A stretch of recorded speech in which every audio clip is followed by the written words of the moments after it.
अस्सलाम वालेकुम dear students. Last lecture में हमने डिस्कस किया था कि जो ब्लड है या जो सर्कुलेटरी फ्लूइड है वो क्या है, उसकी कंपोजिशन क्या है और जो ब्लड के अंदर जो सेल्स हैं वो कौन कौन से हैं और उनके जो मेजर जो हमने उनकी स्ट्रक्चर या उनके जो प्रोडक्शन सिस्टम वगैरह या उनके नंबर को डिस्कस किया था। तो वैसे तो हमने उसी लेक्चर में ब्लड के फंक्शंस को भी साथ साथ डिस्कस किया था कि ईच सेल जो था वो कौन सा फंक्शन परफॉर्म कर रहा था या जो ब्लड प्रोटीन्स थी वो कौन सा फंक्शन परफॉर्म कर रही थी।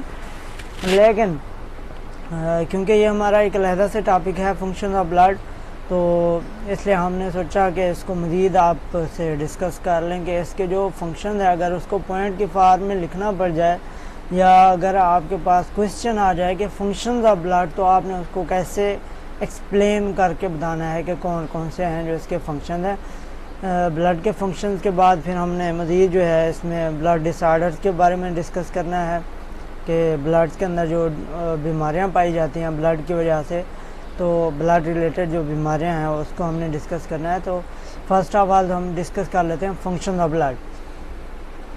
तो फंक्शन में फर्स्ट ऑफ ऑल तो बताया गया है कि ब्लड की प्रोटीन्स का, जैसे मैंने आपको लास्ट लेक्चर में बताया था कि ब्लड की जो प्रोटीन्स थी वो कौन सी थी। 3 प्रोटीन्स हैं जो हमारे ब्लड में प्रेजेंट होती हैं प्लाज्मा की कंपोजिशन में।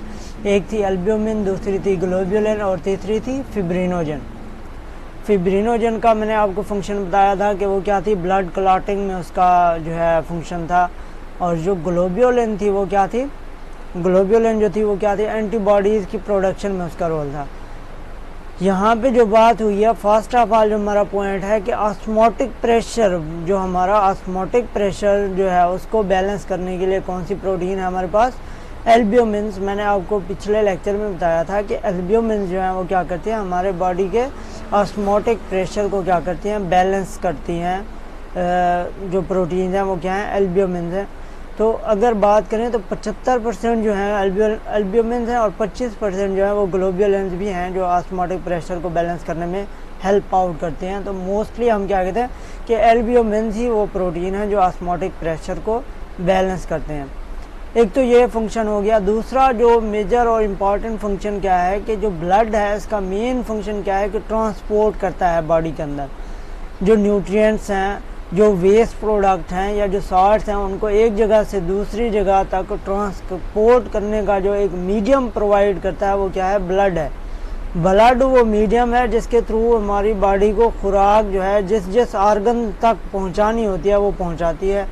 और जो वेस्ट मटेरियल हैं वो क्या करते हैं, बॉडी से वापस जो है ले आते हैं हम। खुराक जो यूज़ नहीं होती, वेस्ट मटेरियल होता है, उसको क्या कहते हैं हम ब्लड के थ्रू ले आते हैं वापस, वहाँ से ऑर्गन से टिश्यूज से वापस ले आते हैं और उसको बॉडी के बाहर फेंक दिया जाता है। इसी तरह ब्लड जो है वो क्या करता है, गैसियस एक्सचेंज में हेल्प आउट करता है। क्यों, हमने पहले ही डिस्कस किया है कि जो लंग्स से क्या जाता है, ऑक्सीजनेटेड ब्लड जाता है हार्ट की तरफ और हार्ट से पूरी बॉडी में जो है ट्रैवल करता है और पूरी बॉडी को क्या करता है, ऑक्सीजन सप्लाई करता है। और जब ब्लड वापस आता है बॉडी से वेन्स के थ्रू, तो उसमें क्या होता है कि वो टिश्यूज से या जो सेल्स हैं उनके अंदर से क्या ले आता है, कार्बन डाइऑक्साइड। कार्बन डाइऑक्साइड को दोबारा ये कहाँ पे डिलीवर कर देता है, लंग्स के थ्रू। और ये इस तरह से फिर वहाँ से जो है रिस्पायरेशन के थ्रू क्या करती है, ये बाहर चली जाती है कार्बन डाइऑक्साइड और ऑक्सीजन जो है वो इंटर होती है। तो ये भी एक ब्लड का फंक्शन है। थर्ड नंबर पे जो है गैसियस एक्सचेंज का। इसके बाद हमने डिस्कस किया था कि जो ब्लड के वाइट ब्लड सेल्स हैं वो क्या करते हैं, वाइट ब्लड सेल जो हैं वो डिफेंसिव हैं। उसकी जो 5 टाइप्स हमने डिस्कस की थी, मोनोसाइट्स थे, लिम्फोसाइट्स थे, न्यूट्रोफिल्स थे, इओसिनोफिल्स थे। वो क्या थे, वो सारे क्या थे, वो डिफेंड कर रहे थे बॉडी को डिजीज़ के ख़िलाफ़ या माइक्रो ऑर्गेनिज्म के ख़िलाफ़। जैसे ही कोई बाहर का माइक्रो ऑर्गेनिज्म बॉडी के अंदर एंट्री करता है तो ये क्या करते हैं, उसको मैक्रोफेजेस क्या करते हैं, उसको इनगल्फ कर लेते हैं और उसको डिस्ट्रॉय कर लेते हैं। उसके अलावा जो लिम्फोसाइट्स हैं हमारे पास, जैसे टी लिम्फोसाइट्स हो गया, वो क्या है, हमारे इम्यून सिस्टम का पार्ट है, वो भी हमारे क्या है, ब्लड सिस्टम का पार्ट है। तो ब्लड का रोल इम्यूनिटी में भी है कि ब्लड जो है हमारे जिस्म को क़ुव्वत मुदाफ़ियत जो है प्रोवाइड करता है। ब्लड सेल जो है हमारे जिस्म में क्या करते हैं, क़ुव्वत मुदाफ़ियत पैदा करते हैं। ब्लड क्या करता है, इसके अलावा एक और फंक्शन क्या है ब्लड का, कि ब्लड क्या है इंटरफेरॉन प्रोड्यूस करता है। इंटरफेरॉन क्या है कि फॉरेन न्यूक्लिक एसिड पार्टिकल्स जो हैं उनके खिलाफ जो ब्लड के अंदर एक प्रोटीन प्रोड्यूस होती है जिसे हम कहते हैं इंटरफेरॉन। ये क्या करती है, जो भी फॉरेन न्यूक्लिक एसिड पार्टिकल आता है उसको क्या करती है, उसको डिग्रेड कर देती है। ये वाली इंटरफेरॉन प्रोटीन जो है ये उसके एंटी है न्यूक्लिक एसिड के। और अगर फॉरेन न्यूक्लिक एसिड की जगह टॉक्सिन ने इंट्री की है, किसी बैक्टीरिया के या वायरस के टॉक्सिन ने इंटर किया है, तो उसके खिलाफ जो प्रोटीन बनती है उसको हम क्या कहते हैं, एंटी टॉक्सिन। मीन दो तरह की प्रोटीन है। इंटरफेरॉन जो है वो न्यूक्लिक एसिड के एंटी यूज़ होती है, और एंटी टॉक्सिन जो है वो क्या कहते हैं, टॉक्सिन्स के एंटी यूज़ हो रहे हैं। इसी तरह क्या है, ब्लड जो है वो बफर के तौर पे एक्ट करता है, कि जो एसिड बेस बैलेंस है वो क्या करता है, ब्लड मेंटेन करता है। क्यों? क्योंकि ब्लड क्या है, फ्लूइड है। 90% ब्लड के अंदर क्या होता है, वाटर होता है। तो इसके अंदर क्या होते हैं, H पॉजिटिव और OH नेगेटिव आइंस की जो कंसनट्रेशन है उसको मेंटेन करता है बॉडी के अंदर, क्योंकि प्लाज्मा जो है वो क्या है 90% क्या है, वाटर है। तो वाटर क्या है, H पॉजिटिव और OH नेगेटिव आइंस का एक मिक्सचर है। तो जैसे ही कोई साल्ट का इम्बैलेंस होता है तो ब्लड क्या करता है, इस वाटरी मीडियम के थ्रू क्या करता है, वो बैलेंस प्रोवाइड करता है, ऑस्मोटिक बैलेंस प्रोवाइड करता है, और इस तरह एसिड बेस बैलेंस को भी मेंटेन करता है। तो इसलिए हम इसको क्या कह देते हैं, बफर कहते हैं, बफरिंग मीडियम भी कह देते हैं। ये क्या करता है, ब्लड क्या करता है, बॉडी टेम्परेचर को मेंटेन करता है।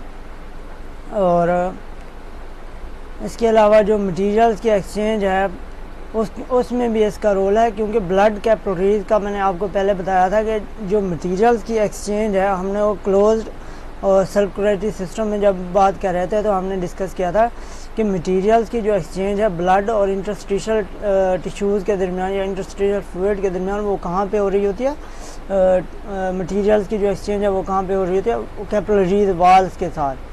कैपिलरीज जो हैं वो क्या है, जब ब्लड जो है टिश्यूज़ तक पहुंचता है तो वहाँ जाके जो आर्टरीज हैं वो डिवाइड हो जाती हैं सिंपल वेन्स में, और सिंपल जो है ब्रांचेस में, उसको हम क्या कह देते हैं, कैपिलरीज कह देते हैं। कैपिलरीज की जो वाल्स होती हैं वो थिन होती हैं, और वहाँ जाके जो मटेरियल्स की एक्सचेंज होती है वो होती है इंटरस्टिशियल फ्लूइड के साथ। मीन्स ब्लड क्या करता है, ऑक्सीजन प्रोवाइड कर देता है, न्यूट्रिएंट्स प्रोवाइड कर देता है, और वहाँ से जो वेस्ट मटेरियल है वो क्या कैपिलरीज के थ्रू दोबारा वेन में ले आता है।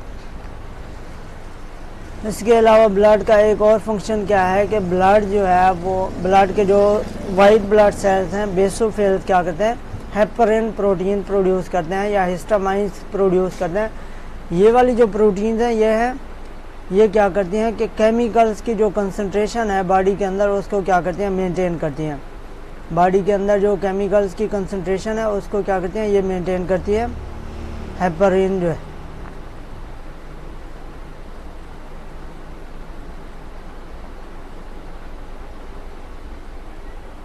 हेपरिन और हिस्टामाइन जो हैं ये क्या करते हैं,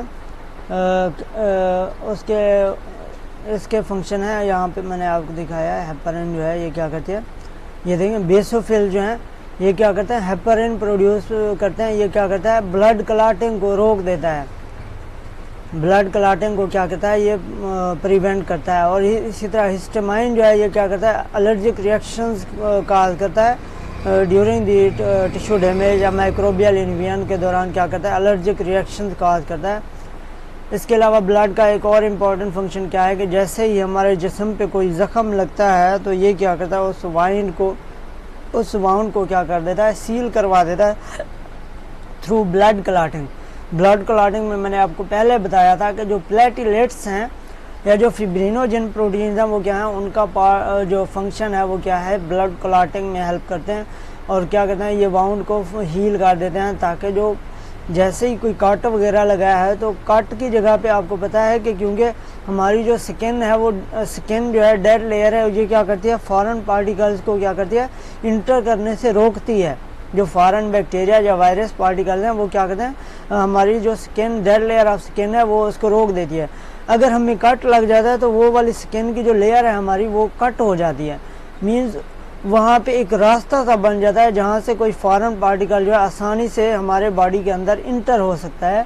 तो ये वाला एंट्री वाला जो पाथ है उसको बंद करना होता है फिर, और ये पाथ बंद कौन करता है? फिर हमारा ब्लड कर देता है। ब्लड के अंदर जो सेल्स हैं, प्लेटलेट सेल्स, या उसकी जो प्रोटीन है फिब्रिनोजन प्रोटीन, ये क्या करती है? ब्लड क्लॉट बना देती है और वाउंड को क्या कर देती है? बंद कर देती है या सील कर देती है, ताकि जो वो फॉरेन पार्टिकल्स हैं वो ब्लड के अंदर ना जा सकें और मज़ीद जो है इन्फेक्शन ना पैदा करें। तो ये तो था ब्लड के कुछ इंपॉर्टेंट फंक्शन थे। अब हमने ब्लड की डिसऑर्डर्स को डिस्कस करना है। यहाँ पे अब आपके जो सिलेबस में है 3 डिसऑर्डर दिए हैं। ल्यूकीमिया, ल्यूकेमिया क्या है? ब्लड कैंसर है। ब्लड कैंसर है, आपको पता है कि कैंसर क्या होता है कि अनकंट्रोल्ड प्रोडक्शन ऑफ जब सेल्स होती है तो उसको क्या कह देते हैं? कैंसर कह देते हैं। ये बेसिकली क्या होती है? म्यूटेशन के थ्रू होती है। कोई अगर आपके सेल्स के अंदर म्यूटेशन हो गई है तो उसकी जो प्रोडक्शन है या डिवीजन की स्टेज पे क्या हो जाती है? उसकी अनकंट्रोल्ड प्रोडक्शन होती है और अनडिफ्रेंशिएटेड सेल्स जो हैं प्रोड्यूस हो जाते हैं। तो ल्यूकीमिया में क्या होता है कि कौन से सेल्स ऐसे सेल्स हैं जो अनकंट्रोल्ड प्रोडक्शन हो रही है जिनकी बॉडी के अंदर? ल्यूकीमिया जो है ये क्या करते हैं? ये है कि जो आपके वाइट ब्लड सेल्स हैं, हमारे जो वाइट ब्लड सेल्स हैं क्या है, जिसे हम ल्यूकोसाइट्स भी कहते हैं, इनकी अगर किसी म्यूटेशन के थ्रू प्रोडक्शन जो है वो ज़्यादा हो जाती है, अब नॉर्मल हो जाती है, मीन एक नॉर्मल रेंज से, नॉर्मल हमारी रेंज क्या है? 7 से 8 हज़ार जो है एक ड्रॉप के अंदर होते हैं। लेकिन अगर इससे ज़्यादा इनकी प्रोडक्शन हो रही है तो ये क्या करते हैं? ये काफ़ी जो है टॉक्सिक कंडीशन प्रोड्यूस कर देते हैं। तो इसमें आपको देख लें बोन मैरो सेल्स जो है, जिसे हम माइलोजिनस सेल्स कहते हैं, इनको क्या ये क्या करते हैं? बोन मैरो सेल्स जो है ये क्या करते हैं? वाइट ब्लड सेल्स की प्रोडक्शन में इन्वॉल्व हैं। तो इसमें इस ल्यूकीमिया में क्या होता है कि जो बोन मैरो सेल्स हैं वो जस्ट बोन मैरो में नहीं रहते, बल्कि ये पूरी बॉडी के अंदर फैल जाते हैं, पूरी ब्लड स्ट्रीम के थ्रू पूरी बॉडी के अंदर फैल जाते हैं, और पूरी बॉडी के अंदर जो है इनकी फिर मज़ीद जो है नेक्स्ट डिवीजन होती रहती है। और डिवीजन के थ्रू आपको पता है कि बोन मैरो सेल्स जो हैं वो क्या प्रोड्यूस करते हैं? हमारे पास ब्लड सेल्स प्रोड्यूस करते हैं। तो मीन्स ये पूरी बॉडी के अंदर अनकंट्रोल्ड प्रोड्यूस करते हैं ब्लड सेल्स। वैसे तो नॉर्मली क्या होते हैं? ब्लड सेल्स जो है हमारे बोन मैरो में प्रोड्यूस हो रहे हैं, लेकिन जब ये जो माइलोजिनस सेल्स हैं अगर ये पूरी बॉडी में स्प्रेड कर जाएँ, बोन मैरो से निकल कर पूरी बॉडी में स्प्रेड कर जाएँ, तो फिर क्या होगा कि जो ब्लड सेल्स हैं उनकी प्रोडक्शन भी पूरी बॉडी के थ्रू हो रही होगी ना।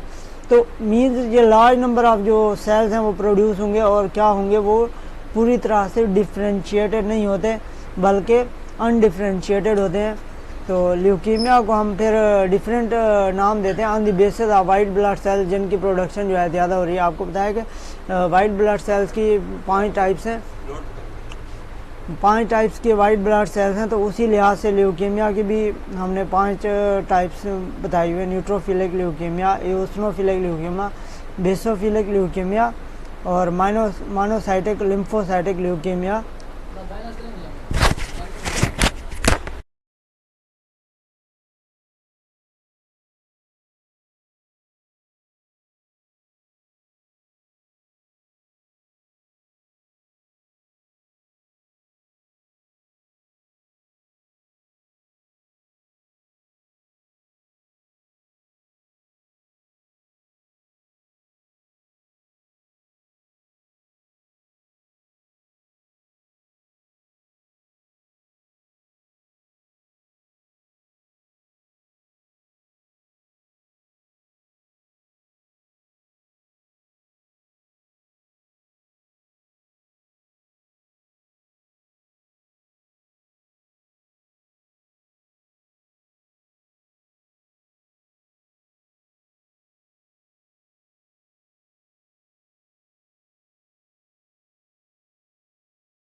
अच्छा, ल्यूकेमिया क्या है? Uncontrolled production of white blood cells. तो ल्यूकेमिया को हमने 5 कैटेगरीज में डिवाइड किया गया है, क्योंकि हमने पहले ही पिछले लेक्चर में डिस्कस किया था कि वाइट ब्लड सेल जो हैं वो 5 तरह के होते हैं।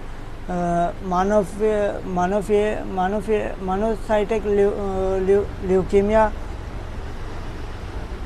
Neutrophilic leukaemia, eosinophilic leukaemia, basophilic leukaemia और लिम्फोसाइटिक ल्यूकेमिया। तो 5 तरह के जो सेल्स थे, उसी लिहाज से फिर ल्यूकेमिया को भी 5 जो है नाम दिए गए हैं कि किस वाले वाइट ब्लड सेल्स की जो है अनकंट्रोल्ड प्रोडक्शन हो रही है, उसी की बेस पे हम फिर डिसऑर्डर को भी नाम देते हैं।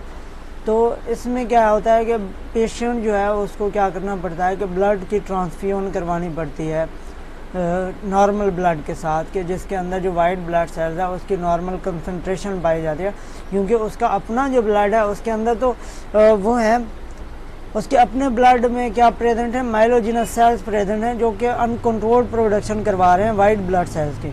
तो इसलिए क्या करना पड़ता है कि उसके ब्लड को निकालना पड़ता है और उसके अंदर नॉर्मल ब्लड इंटर करवाना पड़ता है किसी डोनर का। और याद रखें, डोनर वो होता है जिसका जो ब्लड ग्रुप है वो मैच कर रहा होता है। ऐसे भी नहीं है कि कोई भी डोनर उठा लिया या कोई भी ब्लड ले लिया और उसको प्रोवाइड कर दिया। डोनर हमेशा जो है उसका सेम ब्लड ग्रुप वाला जो है वो उसको ब्लड प्रोवाइड करता है। तो इसके अलावा इसका दूसरा मेथड ये भी है कि क्योंकि मेन जो फॉल्ट था वो कहाँ था कि उसके जो बोन मैरो सेल्स थे वो क्या हो रहे थे, बोन मैरो से निकल के पूरी जो है ब्लड स्ट्रीम में फैल गए थे।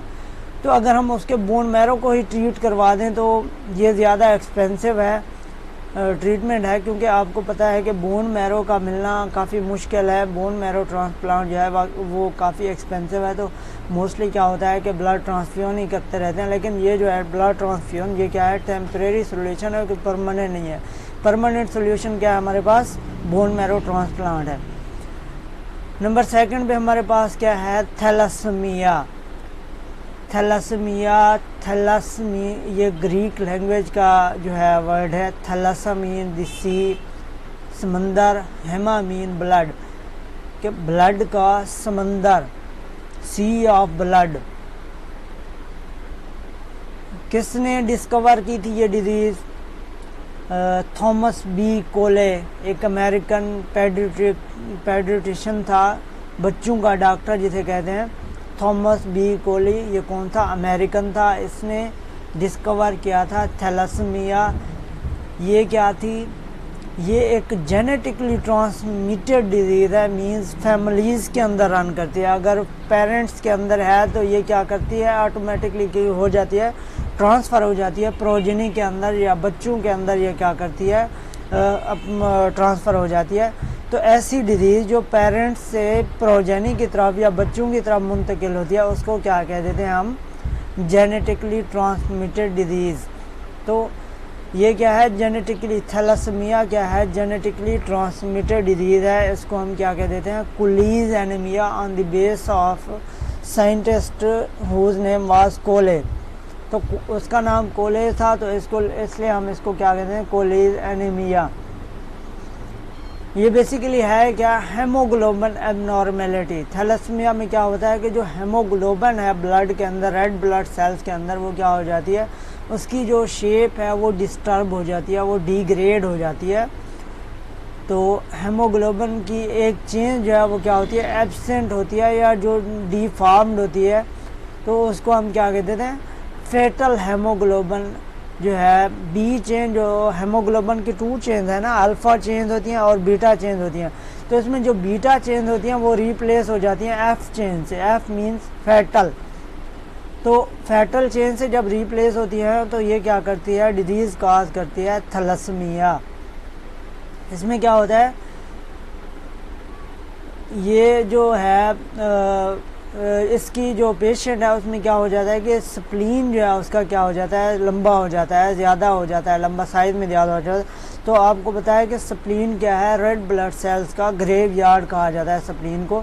तो अगर स्प्लीन का साइज़ इंक्रीज़ हो गया है तो ऑटोमेटिकली जो हमारे रेड ब्लड सेल्स हैं उनकी जो डिस्ट्रक्शन का प्रोसेस है या उनकी जो डेथ का प्रोसेस है वो भी ज़्यादा हो जाता है, वो भी अनकंट्रोल हो जाता है। तो इसलिए थैलेसीमिया में क्या होता है कि मेन जो उसका काज है यही है इनलार्जमेंट ऑफ स्प्लीन, कि स्प्लीन लंबा हो जाता है, स्प्लीन की जो है साइज़ ज़्यादा हो जाता है, तो इसलिए क्या हो जाती है कि उसके जो ब्लड सेल्स हैं वो क्या हो जाते हैं, रेड ब्लड सेल्स क्या हो जाते हैं, वो डिस्ट्रक्टेड हो जाते हैं या उसकी डिग्रेडेशन हो जाती है और उसकी जो बीटा चेंज ऑफ हेमोग्लोबिन है वो क्या हो जाती हैं, डिस्टर्ब हो जाती हैं।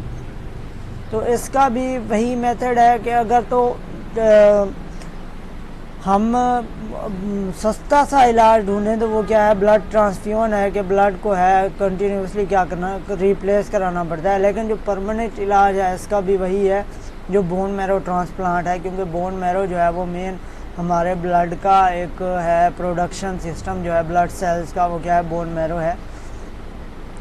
नंबर 3 पे हमारे पास जो डिजीज़ है वो क्या है, ओइडमा।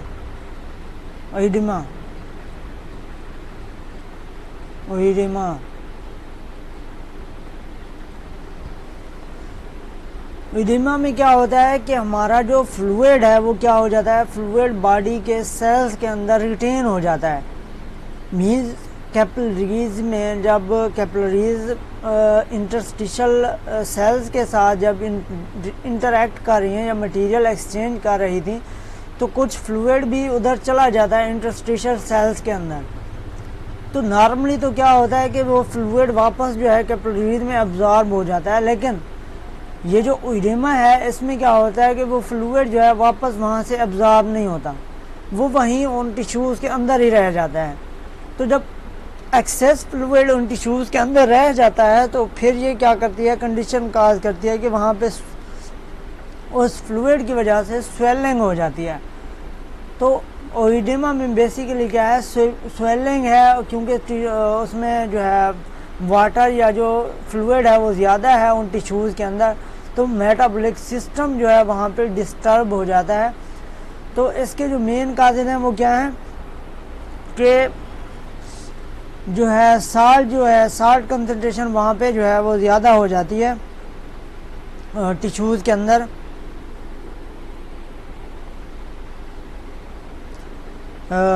अगर हम ज़्यादा साल्टी फूड इंटेक करें तो क्या करती है, ये कंडीशन जो है ओडिमा कंडीशन काज करवा देते हैं, क्योंकि साल्ट जो है वो टिश्यूज़ के अंदर रह जाते हैं और उस वजह से जो टिश्यूज़ हैं उनके अंदर जो फ्लूइड है या वाटर है उसकी कंसंट्रेशन ज़्यादा हो जाती है नॉर्मली तौर पे।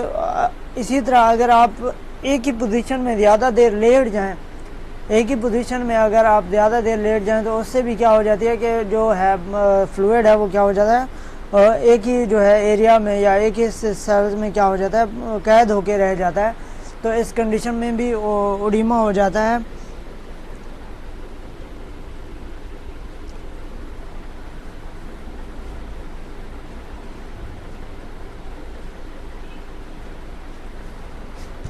तो ये थी जो है मोस्टली जो है ब्लड डिजीज़ थी, ओडिमा थी, उसके बाद थैलेसीमिया था, और जो है हमारे पास फर्स्ट ऑफ ऑल जो हमने डिस्कस किया था ल्यूकीमिया। तो इतना ही था। Thank you.